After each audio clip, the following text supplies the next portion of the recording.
Bharat Chugh. He's a partner at LNL Partners. He graduated in 2011 and practiced as a litigator for 2 years. And then he joined a judiciary as a civil judge after securing fast track in Delhi Judicial Service. And after that, after 2 years, after 3 years of practice, he left the judgeship and come back to the practice of law. And right now, he is a partner at Luthra and Luthra. He advises client and represented clients on various civil and corporate law issues. Welcome, sir. Welcome to the webinar. So, Thank you. This webinar is the result of joint effort of Think India and GNLU Center for Corporate and Insolvency Laws. Think India is a pan-India initiative to bring together the best talents of the country and to infuse them a nation-first attitude aimed at developing the nationalistic spirit and inspiring young India to be of service to the society. It aims to bring best mind of the country and the leaders of tomorrow on one platform to discuss and deliberate upon the issues of national importance. Today, we are also joined by Mr. Anshul Gautam. He is a Gujarat State Convener of Think India. So the topic for today is effect of COVID pandemic on the legal professions. As we all know, the whole world is struggling with the COVID, and it has affected every aspect of individual and the social life. It not only just limited to the people, but it has also influenced the functioning role and scope of the state. Judiciary is a part of the state and it's delivered justice as is ensure accessibility to the justice. COVID-19 has influenced in some aspect, it has drastically changed the traditional way of adjudication and access to the judiciary. Legal fraternity has faced a sudden collapse of ground and fell into pit of confusion and doubts. People outside of the fraternity find it much more abysmal and daunting as a result of the questions that as a result. And so the legal profession has been especially affected by this. The judiciary has changed its way of functioning. Now the virtual courts are functioning. So the topic for today is how COVID-19 has affected legal profession, what are the challenges ahead, and what are the opportunities it presents to the young minds, young lawyers. I hand over the mic to our guest speaker, Mr. Bharat Chugh. Thank you very much for that great introduction. The problem with such great introductions is that you can only disappoint afterwards because you set the bar so high. I'll try to measure up. Thank you. And thank you for introducing the topic in the way that you did. That was a very helpful summarization. So what I've done really is, and it won't be a long presentation, I would just talk to you about broadly the kind of challenges that we face now and what really is the future of a law firm. Whether you're thinking about working in a law firm or you want to run a law firm someday, how would a future law firm look like is going to be the focus of my presentation today. Now, somebody, and this really sets the tone for today's discussion. Somebody said it very beautifully that you cannot change the wheels on a moving car. Legal profession, and this is a metaphor that fits the legal profession beautifully, because we've been trying to make changes to the legal professions, make it more techno-friendly for a very long time. But the challenge is for a vehicle that's moving very fast, you cannot really change the wheels on that vehicle. So now, because of this pandemic, now we have an opportunity when the vehicle has come to a grinding halt in a lot of ways. And now we can really look at the vehicle and see what we want to do with it, whether it requires only a change of wheels or we have to reimagine the whole vehicle from scratch. And so this is a good point for us to re-examine how do we run law firms, how do we work in law firms, what is expected of us by our clients, and why has it taken a pandemic for us to be having this discussion is my first point.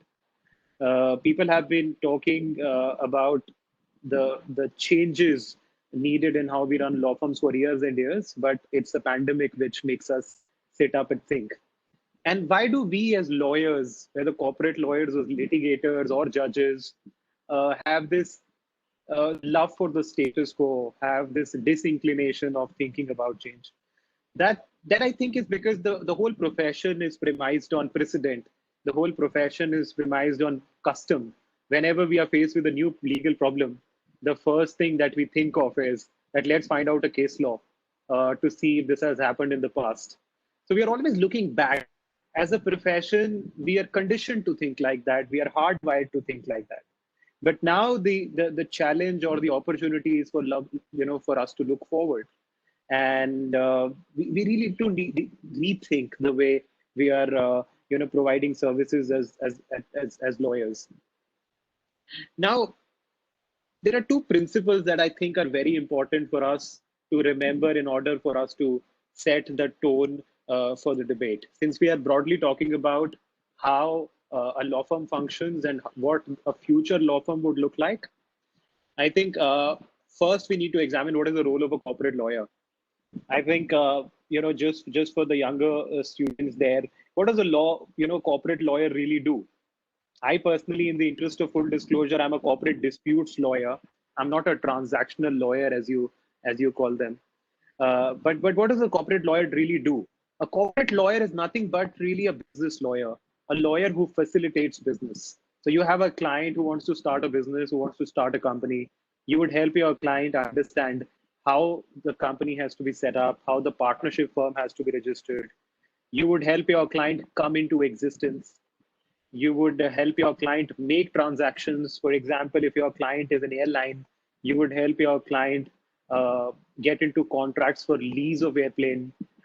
You would help companies come together. You would help companies demerge. Mergers and acquisitions is a huge area of practice for corporate lawyers. If your clients have a need for finance, you would help your clients raise capital.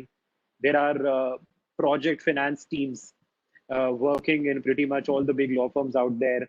Uh, if your clients want to reach out to a larger market in terms of capital and greater opportunities, you have teams which deal with capital markets in law firms. You would help companies become public companies and be listed on a stock exchange and raise finance. You would help your clients do joint ventures, for example. You would review contracts. You would draft contracts. So your job as a corporate lawyer would be to work closely with the people in business and help them do business better, ethical, and in a compliant sort of way. So that's your job. I think it's important for me to add that many of the new series that we watch on TV have really perverted our idea of what the profession is about.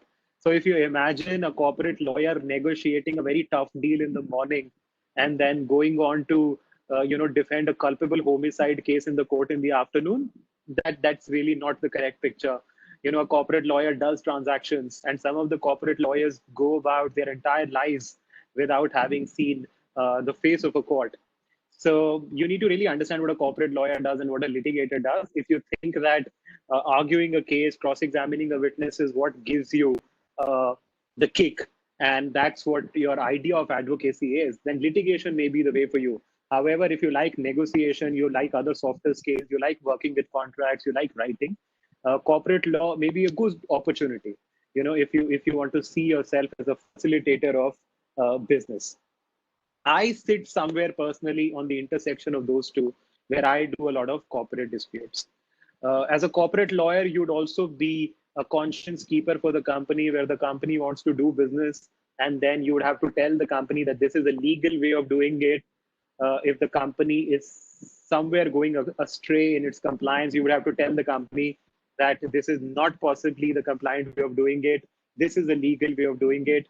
So you will be the conscience keeper of the company. You will be an advisor to in-house counsels everywhere on business decisions and their legal implications. So your company's act, SEBI regulations, your understanding of IBC would become very, very important. But this is the framework of corporate law as it stands.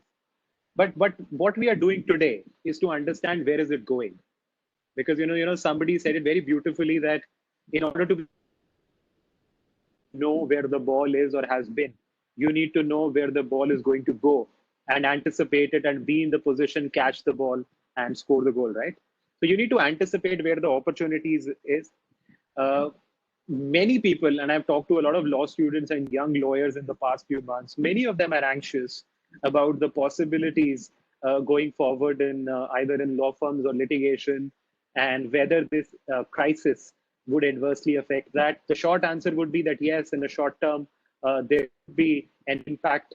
But and this is what I love about the legal profession, that it's an extremely resilient profession. Whenever one door closes down, there are many, many opportunities that open up. The problem is that we are staring at the closed door so intently that we fail to take notice of the many doors that open up. And I'll give you a very small example. A couple of years back, uh, after the downturn of the global economy, after the housing crisis in US, uh, many people felt that the mergers and acquisitions market is not doing too well. People do not want to invest money. There isn't a lot of liquidity, and M&A lawyers were very, very concerned at that point. And after the NPA crisis, where the banks had lent a lot of money to companies who could not pay back the money, and banks had mounting non-performing assets and huge losses, the banks were in a phase. And in that environment of a challenge, there came IBC, the Insolvency and Bankruptcy Code, which turned out to be one of the biggest areas of practice, where now young lawyers can failing businesses get out of business. They can help financially sick companies restructure themselves, rehabilitate themselves, resolve those problems, and a new practice area has come up. So what I'm trying to say is that whenever a event such as this happens, a lot of opportunities open up. And the next 2 minutes, I would try to sort of give you an overview of where the opportunities would lie. But before that, one thing, and please have the questions coming, and I'll take them as we go along. I would really want this to be more interactive. Uh, Before we get on to the areas which the young law students and graduates should take note of and try to be good at, I want to say that what this professor calls outcome-based thinking. You need to really change your mindset and become an outcome-based thinker. Let me give you an example. So if there is a guy who's got cancer or any other problem, what does he really need? Does he need a rock star oncologist or the best cancer specialist doctor in the whole world? The answer is no. He doesn't need a rock star oncologist or a very good cancer doctor. What he needs is a cure. What he needs is a solution. So when a client is coming to you, what he's looking for is a solution to his legal problem. He's not looking for the most genius lawyer out there, or the brainiest lawyer out there, or the lawyer who knows every precedent for the past 60 years. What he really needs is a practical lawyer who can look at a problem and can come up with the creative ways of solving the problem. And this is becoming more and more important in this stage of, or in this age of disruption, when the legal problems that we are facing are unprecedented. But let me quickly cut to the chase and tell you what these problems are going to be. One of the areas of practice, or one of the expectations from a lawyer of the future, would be is skills of dispute avoidance, dispute prevention, and legal health management. Now, these words are very important. We as lawyers, start thinking in a very adversarial way, where we, and all want to go to trial and contest a very difficult case and get victory in the courtroom. Now, and I'm guilty of this myself, where I really love a good trial, where we go to trial, cross-examine witnesses, argue for days, and then an outcome. But what a company or what a client is looking for sometimes is for you to come in much before the dispute arises and help the company understand what the risks are and ensure that the dispute doesn't arise in the first place. You would be managing their risks for them. You would be managing their disputes for them, anticipated disputes. And somebody said this very, very beautifully, that we do not need an ambulance at the ground floor after somebody's already jumped off. What we really need is somebody to come and tell us that on the terrace you have to have a fence, so that nobody jumps off in the first place, or nobody falls off in the first place, and you do not get hurt in the first place. So when you are thinking as tomorrow's lawyers, please look at the science and method of dispute avoidance, dispute containment, and legal risk management. These are going to be very, very big buzzwords out there and areas to practice. So work on them. We work with a lot of companies and in-house counsels. An in-house counsel in a company, or a general counsel of a company, is an advisor or an advocate who advises the company before the dispute arises, advises the company on how to manage its risks, And you would be working with them very closely. And if you understand and if you can provide them ways and means in which disputes can be avoided, you really have made your place out there. And so work on these things. Other than that, I would just touch upon a few areas that would really see a huge opportunity in the future. Tech, AI, and big data is something that's going to be a huge practice area. Any future law firm uh, who wants to stay relevant, and I'm willing to stick my neck out and say that who wants to stay relevant and not be redundant has to master these areas, because these are the questions that are being put to us day in and day out by our clients. For example, your client would come up to you and say that I develop a technology or an AI system where I give a virtual assistant to my client, and any human being can use the virtual assistant in order to make reservations in a hotel or a restaurant or get other tasks done through a virtual assistant. You know, and now the client would ask you that I'm providing this service to a human being, and those human beings are using a virtual assistant to get into contracts, to get into legally binding relations with third people who do not know that we are entering into a contract with a AI system and not really a human being. These technologies are already out there. Just imagine it like you asking Siri on your phone or Alexa on your Amazon to get into a contract on your behalf. And if it does, whether that contract is binding on you or not. Can you get out of that contract saying, I did not get into that contract? An AI system got into the contract on my behalf. Now, you would be expected as a lawyer of tomorrow to apply a 1872 Indian Contract Act to a situation such as this. You would have to examine whether an artificial intelligence system can be an agent for the purposes of Indian Contract Act or not. Similarly, a client would come to you and ask you that I am in the business of delivering goods to the doorstep of a customer. Can I use drones to do it? Is it legal for me to be using drones to do it? What is the regulation around it? What are the compliances that I need to fulfill before I do that? There would be people who would come to you and say, and we are already advising, law enforcement in a number of states, whether theft of data is a theft for the purposes of Indian Penal Code. Now, when Macaulay was talking about the Indian Penal Code in 1860, not in his wildest dreams did he think that my statute would be applied in case of data theft. So similarly, let's take the example of driverless cars. Now, there is an owner who's sleeping on the backside or the back seat of the car, and the car kills somebody, for example. Who is responsible legally in that situation? Now, you can examine that question from the standpoint of criminal law. You can examine that question from the perspective of tortious liability. Now, the owner is sleeping on the back seat. He's already entered the location in the car. He wants to go from X place to Y. If in the middle of these 2 points, the car kills somebody, who's responsible? Or is it the car's manufacturer who's responsible? Is it the programmer who's responsible? Is it the regulator who's responsible? You would have to answer these questions. These questions are being put to us already. And how would you fit all of this into traditional law? If you're working with a lawmaker, for example, you would have to guide the legislator as to how the law is to be shaped. Similarly, we are having questions where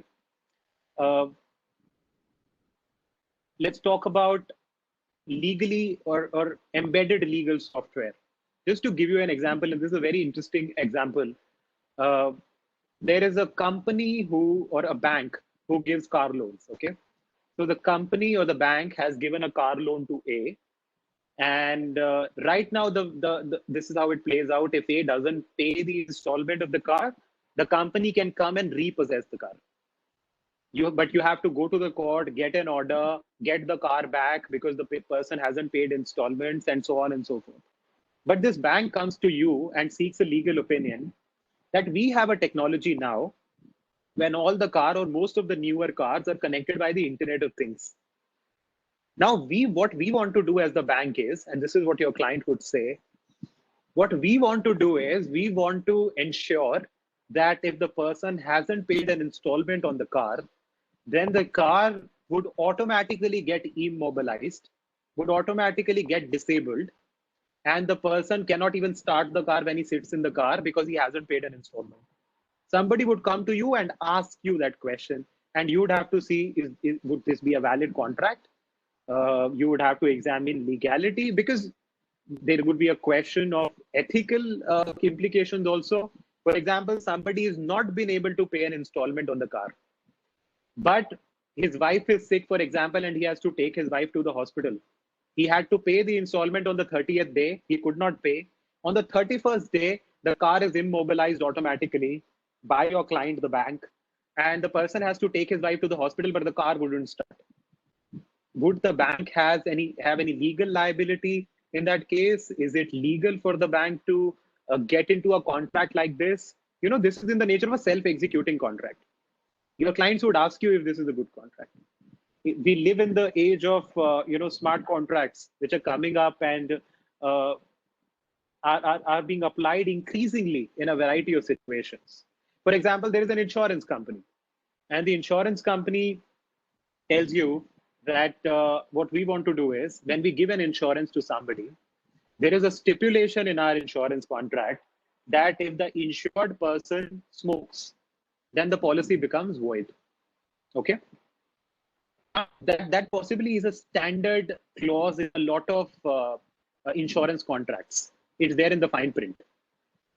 If you smoke, or if you do something hazardous with your life, or that increases the risk of the insurance company, then your contract may automatically get revoked, and you are not entitled anymore to the benefit of the insurance, because you have acted in contravention of the policy. Now, what if this insurance company seeks to do is that it plants a small transmitter in the insured person's body, and the company gets to know each time the person has had a smoke, and the insurance policy gets automatically revoked. Would you advise your clients that this is okay to be done, or would you tell your clients this is too much of a violation of privacy, and we have a right to privacy under the law after Justice Puttaswamy's judgment, although we do not have a privacy law or a data protection law, but that still is the judgment? What would you advise your client in that case? Your client, would be a company which data. They would ask you questions such as, we have a lot of data, we are not having a lot of revenue as of now. Can we be taxed on the basis of data? Because we keep saying data is the new oil, and data is capable of being monetized and paying great dividends to people who have data. They would ask you questions such as that. Regulators around the world are already looking to tax various entities on the basis of the data that they have, or the users that they have, or the data that they exchange, even if they're not making any revenue at the present. You'll be asked to answer questions such as this. You will be able to answer questions. You'll be asked to answer questions on AI and copyright. If there is somebody who's used an AI system in order to create a work of art, or work of literature, or a great work of music, and AI has played a part in creation of that work, who does the copyright vest in? So on and so forth. And these are not pipe dreams. These are actual questions that would be put to you very, very soon. Please keep an eye on this and start gathering these skills, because the legal problems 5 years down would be very, very different from how they are today. Similarly, do work on online dispute resolution systems. Online dispute resolution systems, are going to be very, very important.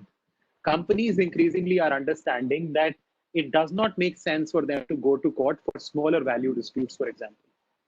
And sometimes these disputes are consigned or given to online systems to dispose of or resolve. An algorithm is resolving that dispute, and necessary information has been already fed into the system, who would, for example, ask the customer, okay, what's your problem with this good that you got? Okay, and do you have any photographs to show that this is a defective good? Okay, the customer would upload that photograph, and a couple of other questions, and later the system would decide that yes, this is the case where we have to pay up to the customer for a defective good that we have accidentally delivered to the customer. Let us return his money without the customer having to go to court. And if you resolve those disputes in an online dispute resolution ways, then you are preventing multiplicity of proceedings in the court and a huge claim in the court tomorrow for your client. This is making justice more accessible. So you would be asked to participate in the writing of these softwares, all these algorithms, or the building of these systems in the future by the companies, by dispute resolution experts and organizations, by the government. And as a lawyer, you'll be expected to know all of this.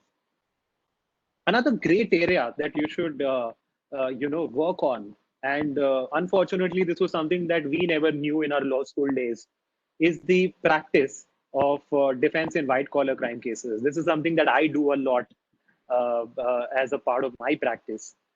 Is the practice of white collar crime. Now, I mean, in a nutshell, white collar crime is nothing but socio-economic offenses, cases of frauds, insider trading, misappropriation, corruption, money laundering. All of these cases are white collar crime offenses. That's what they are known as. I do not support the term per se, because I think socio-economic offenses is a better term for us to use. But yes, since traditionally it was perceived that relatively higher management or people who are relatively higher placed in the society do these offenses, and these people are white collar, these came to be known as white collar crime offenses. But this is a great practice area. Why? Because we live in a world where there's a lot of financial fraud. There's a lot of misappropriation of funds in a developing economy. There are a lot of allegations and cases of corruption in public procurement. Money laundering is on the rise. Stashing up your funds abroad in a foreign bank account, tax evasion is a huge menace. Insider trading is a huge menace. So these cases are on the rise, and they've been on the rise for a very long time. And we really need competent lawyers who understand white collar crime, because these are very complicated offenses. In our law school, our idea of criminal law always is that high profile murder case which you will defend when you get out of law school, where you would convince a very difficult judge that your client is innocent. But criminal law is more than that. Criminal law is also financial crimes, which are as interesting, if not more, to resolve.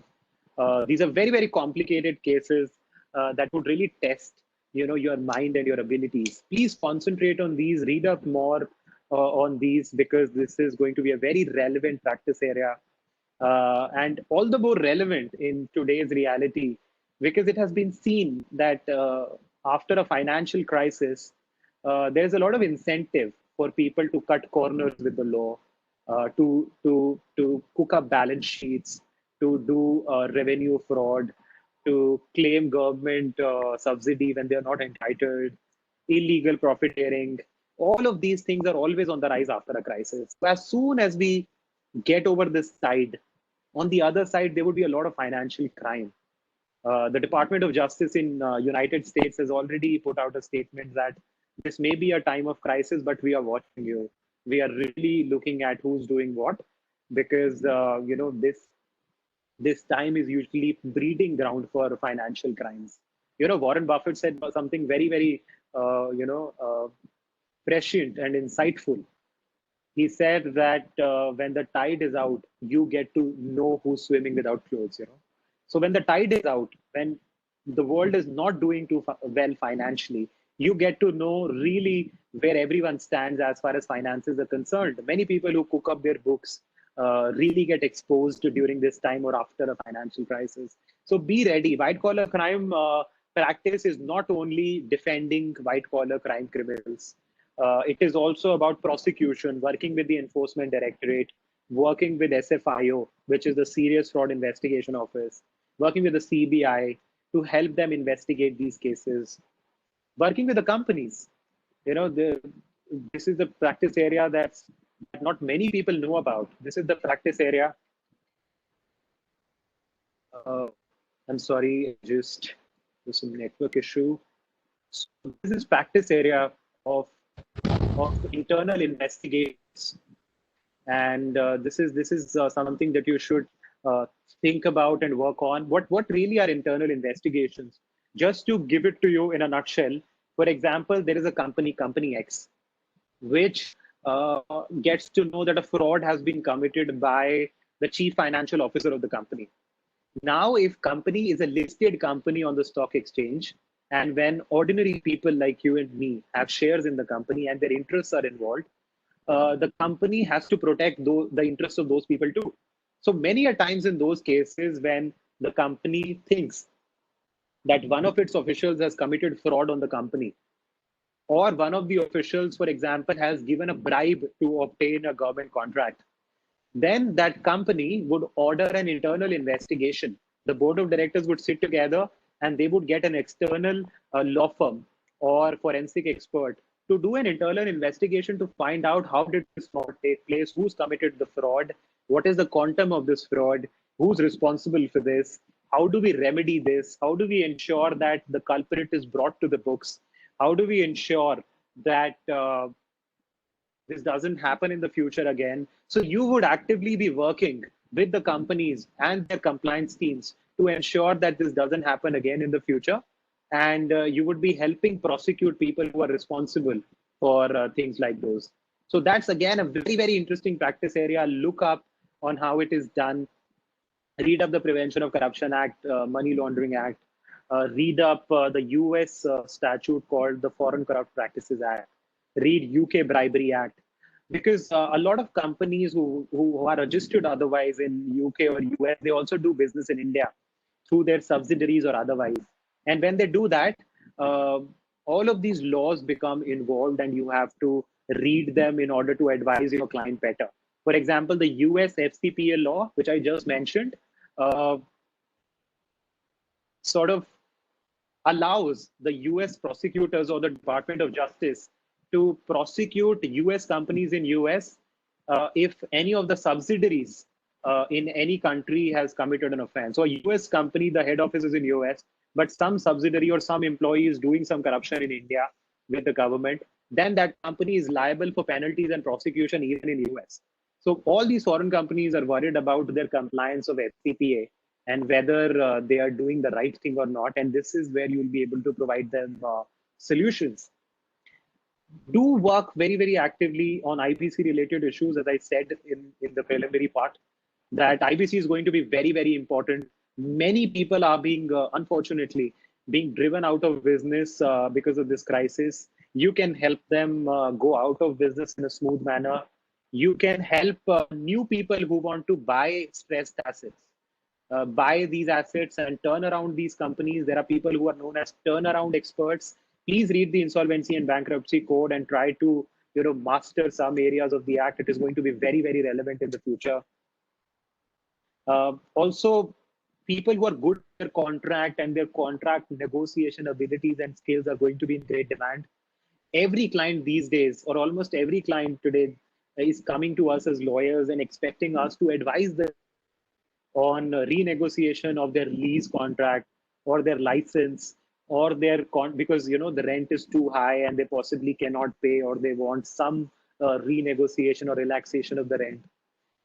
People are renegotiating their contracts with their vendors who supply them goods and services. So you would be advising some of them. So your understanding of the contract law, your understanding of negotiation, your understanding of force majeure clauses would become very, very important. Moving on, another area that's very important would be competition law. In a time of crisis or where the funds are scarce, many people sort of come together. Many companies come together in order to do business together, because sometimes there are added advantages of doing business together in times of crisis, where people bundle up their resources and their competencies and do business together. So company A and company B are not able to survive individually in a time of crisis. What they decide is they'll come together and they would do business together in order to stay profitable or at least viable. So sometimes competition law becomes involved in a situation such as this, because when A and B company they come together, uh, it may lead to a situation of monopoly, or it may lead to a situation where this new entity that comes up after both the companies have merged becomes too powerful or too big, and it acquires too much of a dominant position in the market, and it can abuse that dominant position. So there you would have to go to the regulator for approval of this merger. So this becomes very, very important. Law related to patents becomes very important. with us talking about medicine and vaccines and new cures all the time now. The whole world is waiting with a bated breath for a cure. Patent-related law would become very, very important because we have to ensure that these companies have the right incentives to come up with new things.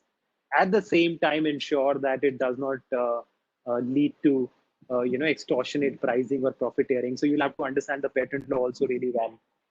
You would have to understand international law really well, because now things are, the world is increasingly a more connected place than it ever was. So you'll have to understand private international law really well. You need to understand limitation law really well. A lot of people come up with questions to us as to what happens in. We all know how the law of limitation works, right? Uh, Everything has to be filed in the court of law within a finite period of time. Now people come up with questions, and our clients come up with questions. What happens after the lockdown? The courts are closed. Whether this 3 month period of lockdown would be computed in reckoning the period of limitation or not, or is it something that's going to be excluded when you are computing the period of limitation? So limitation is becoming a big area where you can actively advise your clients. And I said, dispute avoidance, dispute containment, legal risk management. These are the buzzwords for the future. You'll have to work on this. Uh, other areas that you can work on apart from these traditional areas or practice areas in law firms. More and more law firms would now have practices which are dedicated to these. So you will have to seize that opportunity and demonstrate that you have some value to add there. Okay. I like to do this, exercise, which is known as a blank sheet exercise. And you should do it too. So for example, if you are running a law firm today or starting a law firm today, how would you structure that law firm? What kind of lawyers do you need? What kind of practice areas do you need? What would be your technological infrastructure? Now, the problem is when we are burdened with legacy and burdened with past, we are not able to think free.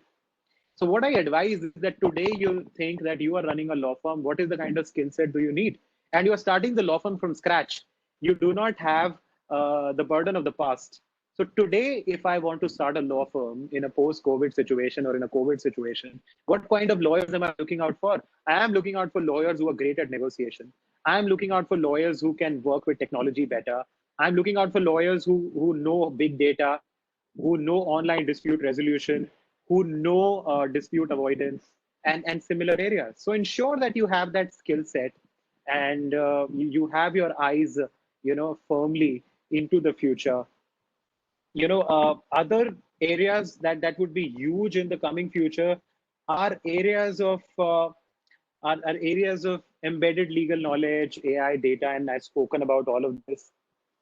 Those legal startups would be a big thing. I think the discussion would be incomplete if I don't talk about it. There are already people who are making legal research different. They are building what they call litigation prediction machines. Now, that's a very interesting concept. I almost fell off my seat the first time I heard it, where somebody told me that there are systems which would help you predict the outcomes of litigation. So even before you're going to battle in a court, you haven't even filed a case in the court. There are softwares or there are systems that can tell you that you are going to win this case or you're going to lose this case, and your chances of winning are 45% and your chances of winning are 20%. And how do these systems do it? Or how do these systems can do it in the future? They can do it by way of crunching data, by crunching numbers, okay? The best way to look into the future is to look at the past, right? As Orwell says beautifully, that your rear view mirror is the best crystal ball for the future. So let me give you this situation to think about. If there is a software that has about 70 years of legal precedent, and it understands that the judiciary in a given climate decides a dispute in a given way, if XYZ judges are sitting on the bench. For example, you must have all heard that some judges are pro capital punishment, some judges are anti capital punishment, some judges are perceived as pro labor, some judges are perceived as pro management, some judges are perceived as landlord judges, some judges are perceived as tenant judges. So judges have ideologies. Now, having been a judge myself, I understand that this may be very provocative. because as a judge, you are not supposed to have an ideology. You are not supposed to have a bias or a preconception or a philosophy that colors your thinking. I agree with that. And that's how most judges work. But sometimes the judge has a tilt, not because the judge has any other considerations in mind, but just because this is how the judge is conditioned to think. That is his ideology in life, right?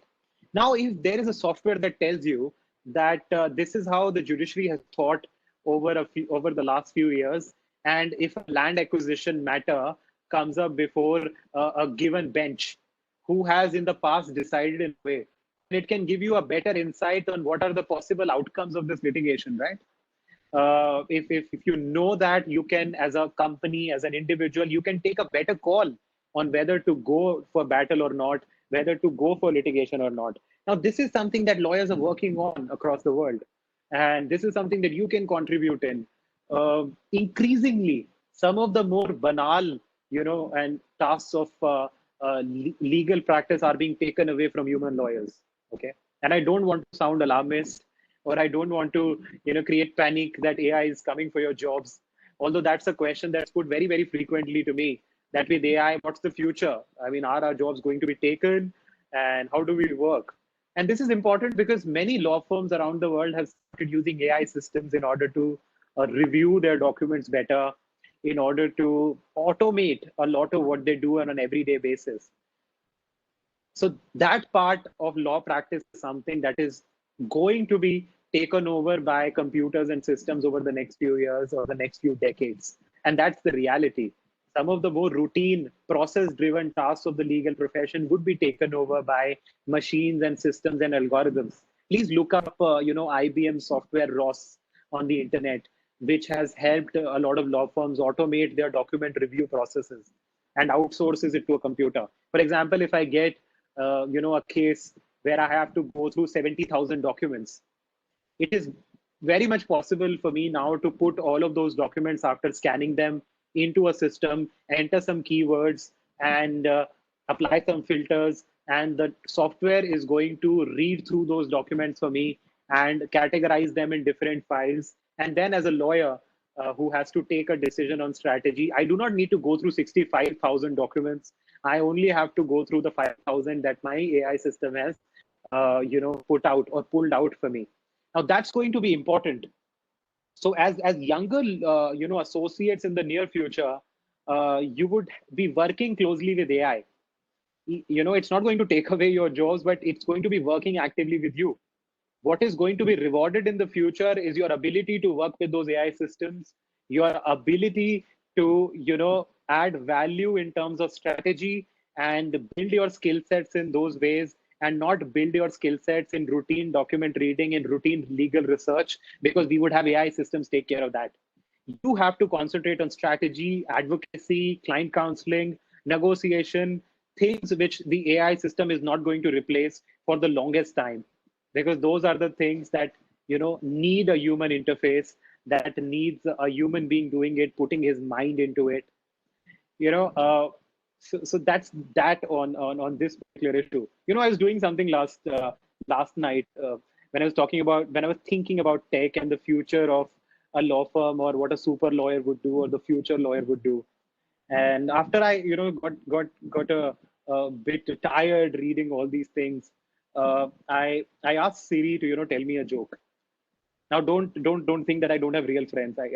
But I did ask Siri to just tell me a joke, and it did. Okay, because Siri is programmed with all those jokes, and she has them in her memory bank.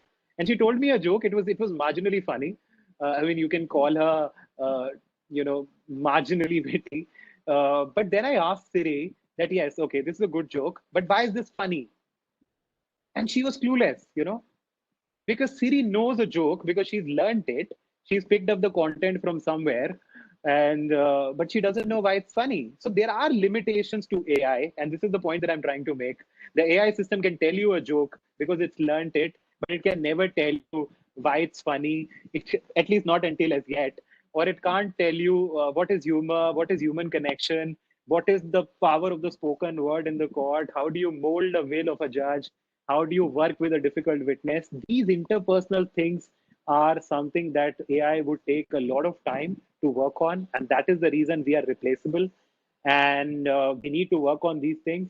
As I said earlier, do not look at where the ball has been or the ball is. Look at where the ball is going to be. Be there as a great football player or hockey player. Catch the ball, and that is how you score and stay ahead of the curve. And with that, that's the end of my affirmative presentation. Thank you very much. Happy to take questions if any.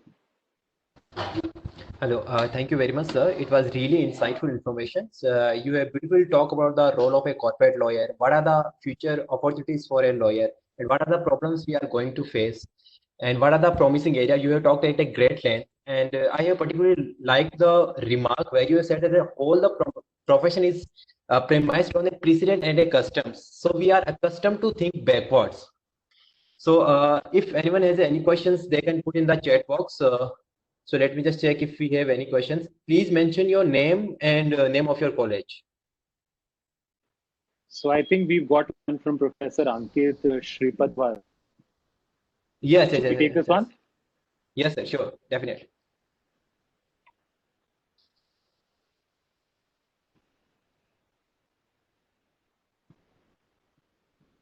That's a great Yes, sir, question, please go Ankit. ahead with it. Yeah, great question. The question is about how marginalized students or advocates who do not have access to e-learning or digital learning can really, be ahead of the curve or meet these challenges. Now, Ankit, that's a very valid point. Those are problems. Uh, we really need to work on this. I mean, but let me tell you this thing. Last night I was, and this may give you some amount of comfort. Last night I was looking at the data of how many people have access to technology and smartphones, and how many people have access to justice. Okay, now more people have access to a smartphone or the internet than access to justice. Now this fact is problematic in a lot of ways and should make us rethink how we have structured our justice systems, where somebody who has no access to justice but has still access to a phone. Now the idea is to put both of those together, where we equate access to technology, or we equate access to a smartphone or an internet connection as access to justice, and allow that person who has access to a phone the ability to go to the court or to file a case sitting in his village somewhere. For example, let's take a very simple example of a migrant who was working in Delhi but who lost his job and now has gone back home to his village. And he was not paid for 3 months before he went back to his village. So he has those salaries to recover. Now, can he file a case in Delhi the way our justice system is structured as of now? The answer is no. He would have to get a Delhi lawyer, he would have to brief the lawyer, pay him fees, pay court fees, then file the case. So this system needs to be reimagined and restructured. I mean, you're absolutely right in what you say. We have, people talk about pendency in the Indian justice system, but we have one of the lowest levels of litigation in the entire world. We do not have civil cases. We have very few civil cases compared to the population, because people are too afraid to take their very, very just causes to the court, because nobody has the access. People who actually need the law do not have access to the courts. They do not have the means, because justice is very, very expensive at the ground level. The attempts that are being made is to bring those two together. For example, legal aid societies should reach out to more and more people to allow them to file these cases from the comfort of their homes. And but it's a long road. you know uh, Normally what we would do is, when we are meeting a new challenge, what we do is we wake up, we get up, we walk, and then we run. That's how we embrace a new technology. But because of this crisis, we are being made to run with technology from day one, which is something we've not done. But we are grappling. Today I was, just to turn to the part of your question where you talk about students and young lawyers having access. Today, I was having a chat before this session with a bunch of very bright students from Bhubaneswar somewhere, a law school which I had never heard of, and which possibly I would not have the opportunity of going at any point in my career, because I didn't know that law school existed, to be frank. But some students reached out and they said that we are doing something in our class. We've heard you and we've read about you. Why don't you come and talk to us? And I talked to them on Microsoft Teams, and it was a great experience. This was something that those students would not have got sitting in their college, at any other time in history. But now that's access. And phones, a smartphone connection, a telephone, a 3G connection is not that expensive, and great equalizer. Now, in a lot of ways, when we talk about law schools in tier 3, tier 4 towns, now those law schools, in a way, have equal opportunity with a national law school in a lot of ways, right? Or a top tier law school, because they can watch the same set of webinars, they can have the same sort of speakers to talk to them. And now the opportunities are similar in a lot of ways. And so there is opportunity there in this crisis. And I hope we are able to make use of this. Uh, I hope that sort of answers broadly the question. Now, Ms. Thakkar has asked me the question, how can a law student make the best use of this time? Also, what impact will this crisis have on further internship opportunities for students? Great question, Ruhi. Thank you. How do you make the best use of this time? I would say read. Read as much as you can. I keep saying this to law students and my younger colleagues that a lawyer has to be a really well-read and well-rounded person. A lawyer has to know psychology, social sciences, philosophy. A lawyer should also read fiction, because what we do as lawyers is to understand other people. Literature gives you the ability to understand otherness. It gives you the ability to walk in somebody else's shoes. It teaches you empathy. It teaches you to be articulate more than anything else. What we do is we sell ourselves, right? What we say is what we sell. What we think is what we sell. We do not sell a tangible good or service. So please use this time to read, work on your skills, work on your language, do webinars, choose them wisely. But do go back to the books, because that's where the real law is, and use this time well. Impact on internships. I think most of the law firms are now taking in virtual interns, and the opportunities remain good. And we are taking virtual interns as a law firm. Individual lawyers are taking virtual internships. Of course, you would not be able to see, your seniors argue it out in the court with passion, and to witness that in the court craft is something that you possibly will miss. But yes, try to make up for it with, watching a senior argue on video conferencing. Try to join in those hearings also if you can, and try to make the most use of it. I don't see internships being impacted in a huge way due to the crisis. Now, this is a question by Prachi. Prachi is saying, I want to ask you a question regarding the future of human rights lawyers. How do you see the rate of their need and employment in the coming future? What should one do to accomplish a name in the said practice? What skill sets? What must be the knowledge one must be equipped with? Great question, Prachi. I personally am not a human rights lawyer myself. I do commercial disputes. I can try answering broadly from the way I see the legal climate. There would be a need for human rights lawyers. And whenever there is a crisis which has a human implication, it would continue to need human rights lawyers, whether it is migration, whether they are internally displaced people, refugees, people who are struck by famine. All this crisis has raised human rights issues on a level that we've never known. So many people have been pushed into poverty because of the crisis. So the need for great human rights lawyer to take up these issues is good. Many new organizations are coming up who take up pro bono advocacy. For example, Project 39A in NLU Delhi does a lot of great pro bono work. There are I Pro Bono. There are other organizations who do that. So that's good. What is the kind of skill set that you need? Of course, if you're a human rights lawyer, your understanding of constitutional law is very important. Your understanding of privacy law, for example, is very important. Your understanding of international conventions that talk about human rights law is important. Am I audible?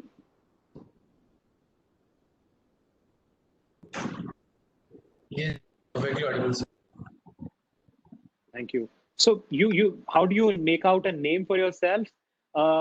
I would advise you to write a lot, because I personally have felt that writing well gives you great visibility and makes you, gives you the opportunity to put your name out there as a thought leader in that subject. Do that.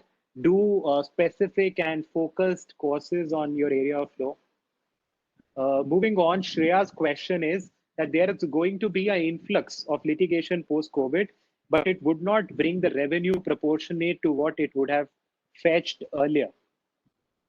There would arise peculiar situations where lawyers, on one hand, would have to deal with post-COVID-19 corporate and contractual disputes, while on the other, they have to embrace and overcome the challenges of such disputes, not generating adequate revenue. How to address this issue? Great question, Ms. Mahajan. Thank you. This is definitely going to be a challenge. If the clients aren't making a lot of money, the bottom line is that they would, struggle to pay money to lawyers. That's the bottom line. In this environment, you would have to, of course, stick with your clients. Your clients have been with you, through great times. Good to give them some latitude and work with them closely, help them get out of the crisis better. One should also think of, more creative ways of charging a client, for example. For example, if your client is a startup who does not have a lot of liquidity, you can possibly get into an arrangement with your client where your client pays you up when the client is doing slightly better on the financial side. Now that would, of course, for example, can you give a legal advice to a client, and instead of getting fees, can you get equity, or shares in the client's company?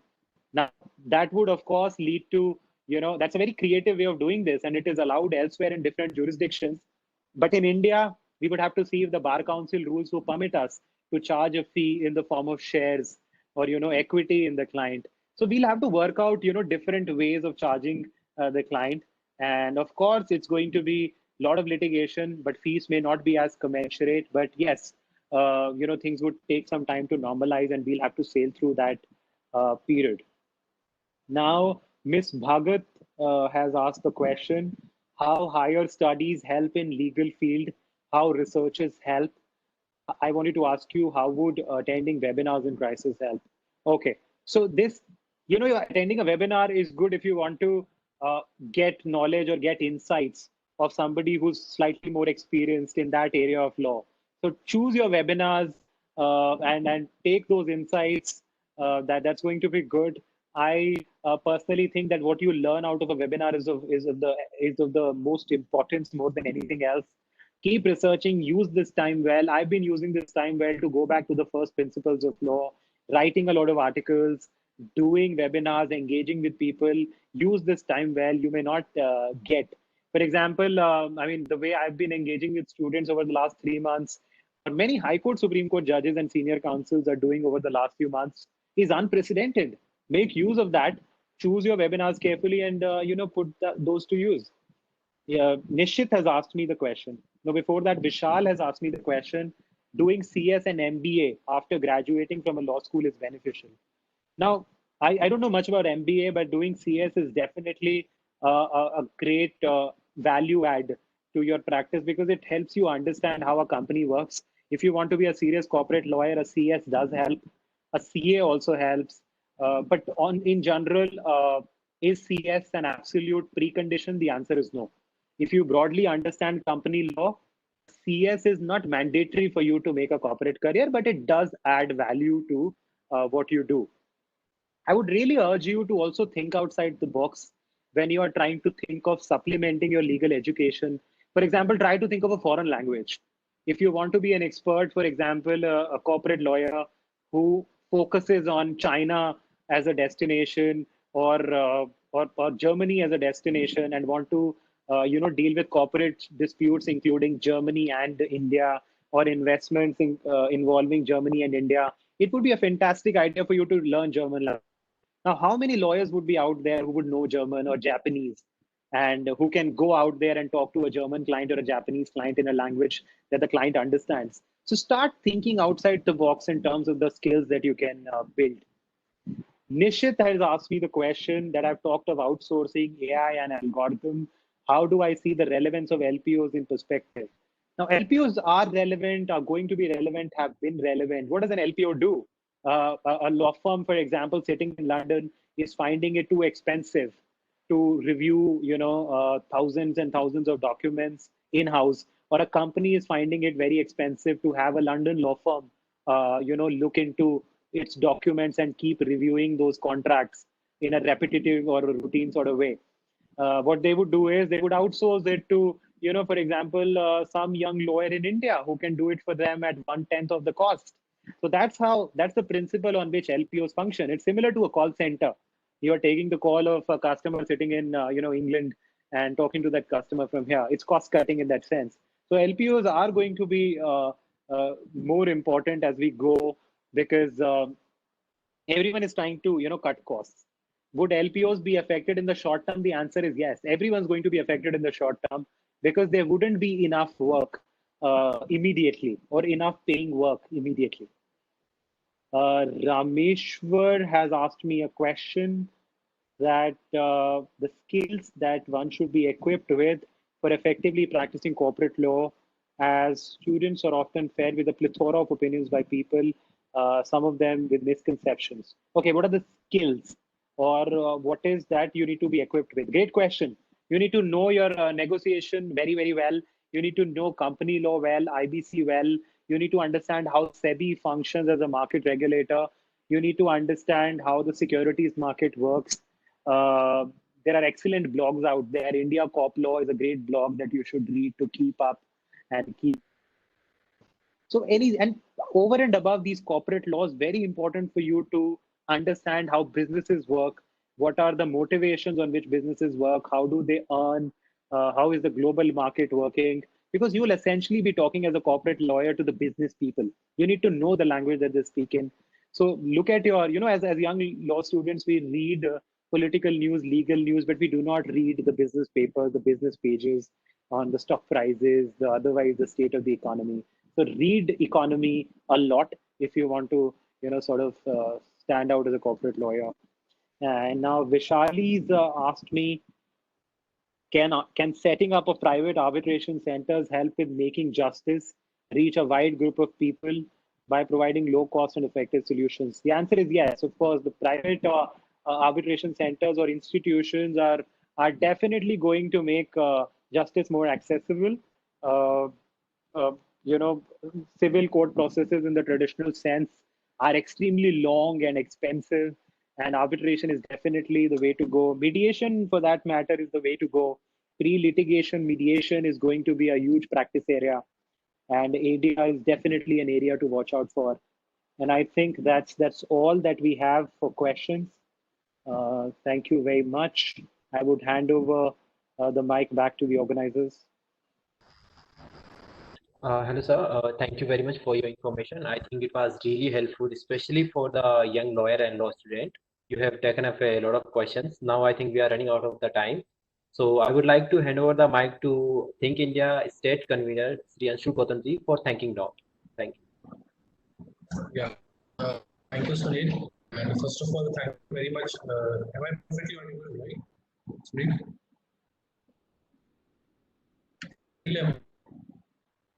Okay.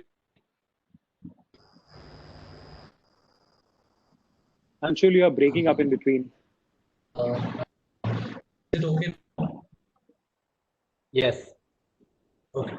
So, thank you so much, sir. And first of all, being with us for such a short notice when we contacted you. It was not even a 1 week left for the webinar, but you agreed to come with us and share your experiences and views and guide the young lawyers, though I'm completely an alien to the field, but I have understood a lot about whatever we have been discussing since more than an hour from now. And two quotes which I really liked which you mentioned in the starting is that you cannot change tires of a fast moving vehicle. And so, yes, the changes to be done are really tough, but yeah, we are in the leadership of lawyers and like you and other of the young team which we have, we will surely, when the new normal comes, we'll be in a good place. And as yesterday also when we were having this webinar, Advocate Madhvi Diwan ma'am and Devang Das was there, and they also emphasized on these two things that online dispute settlement is going to be one of the very big, the field for new lawyers. And for this particular topic, we are going to have a webinar tomorrow, which I request all the participants to kindly attend, where Pranjal Sinha, who is the CEO of Sama Life, will be sharing his views on online dispute settlement and others. And also reading is very much important for lawyers. This, I suppose, was mentioned earlier as well as and today also Bharat sir has emphasized. As far as the internships are concerned, one of the participants asked, yes, there are virtual internships going on. We have also provided through Think India. We have a national internship of NEETI for lawyers, and you may just stay tuned with us. And whenever there are any internship opportunities, we constantly post them on our social media handles and through other networks. Recently, we had a virtual research internship for lawyers from Delhi State, and we are also planning a few in the coming months. So stay tuned for those updates as well. And at the end, I would like to thank my team. Our national in charge, Ganesh ji, is present here. Shri Ganesh Suredauji from Delhi is joining. Our national co-convener from Rajiv Gandhi National University, Shivam Raghuvanshi ji is here. They both have helped us a lot. Under their guidance, we have been able to successfully organize this webinar. And this particular talk with Mr. Bharat ji would not have been possible without Mukta Pandey ji. Mukta ji is also here with us today. So thank you very much for organizing, and thank you very much, ma'am, for being here with us. With that note, thank you to all the participants, and especially Bharat sir once again for being with us. And we really hope and look forward to hosting you in our campuses once we get back to the normal. And I hope it will be very soon. Thanks again, and thank you to all the volunteers. Thank you, Sunil, for the wonderful moderations you have done so far. Thanks a lot. Thanks again. Thank you. Bye-bye.